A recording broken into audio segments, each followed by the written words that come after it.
그리고 레인보우 로보틱스처럼 시총이 어느 정도 되는 종목 중에서 이후 큰 상승이 기대되는 종목은 공급방에서도 제가 말씀드릴 예정이니까 하단 댓글 링크 통해 공급방 입장하시고 레인보우 로보틱스 다음으로 크게 상승할 종목 미리 가지고 가시길 바라겠습니다. 이런 종목들이 속 편하게 크게 벌 수 있는 종목이니까요. 네, 반갑습니다. 오늘도 어김없이 저 서선생이 여러분들 주식 단속 나왔습니다.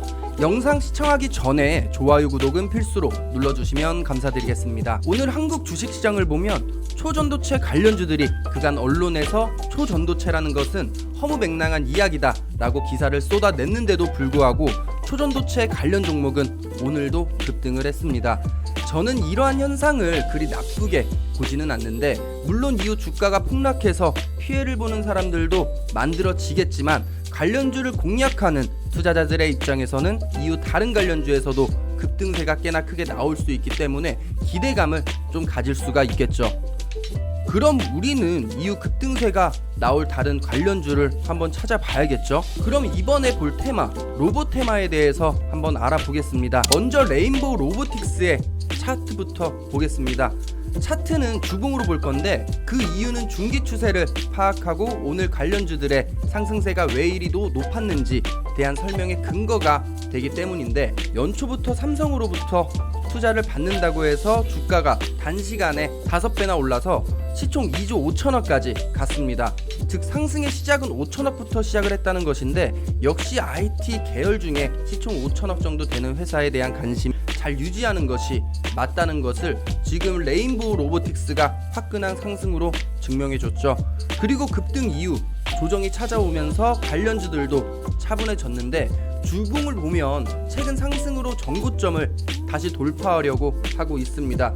이것이 오늘 관련주들 급등을 잘 설명해주는 부분입니다. 또 다른 로봇 관련주 중에서도 시총이 가장 낮다는 이유로 로보가 잘 나갔던 시절이 있었는데, 그러나 올려드린 차트를 보면 알 수 있듯 레인보우 로보틱스와 같은 진짜 로봇 기업이 나타나게 되자 유아용 제품을 만드는 로보와 같은 기업의 주가는 계속적으로 떨어질 수밖에 없죠. 이는 마치 연예계에서 싸이가 빌보드 2등을 차지하자 가수 비가 월드스타라는 스스로의 표현을 민망해서 못 쓰는 것과 같은 이치입니다. 마지막으로 볼 로봇 테마는 오늘 가장 많이 오른 종목이죠. 28%까지 올라간 유진 로봇입니다. 유진 로봇도 소비자형 제품 라인업은 별 볼 일 없지만 물류 로봇을 만들고 있는 것이 유진이라는 기업 내에서 관계사 간 매출을 기대할 수 있는 부분이라 로보와 같은 회사보다는 당연히 낫다는 거죠.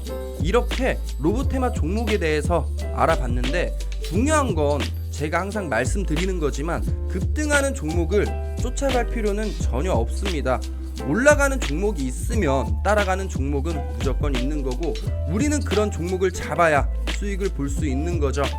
그리고 레인보우 로보틱스처럼 시총이 어느 정도 되는 종목 중에서 이후 큰 상승이 기대되는 종목은 공급방에서도 제가 말씀드릴 예정이니까 하단 댓글 링크 통해 공급방 입장하시고 레인보우 로보틱스 다음으로 크게 상승할 종목 미리 가지고 가시길 바라겠습니다. 이런 종목들이 속 편하게 크게 벌 수 있는 종목이니까요. 그럼 오늘도 방송 시청해주셔서 감사드리고 내일 오전 공급방에서 찾아뵙겠습니다.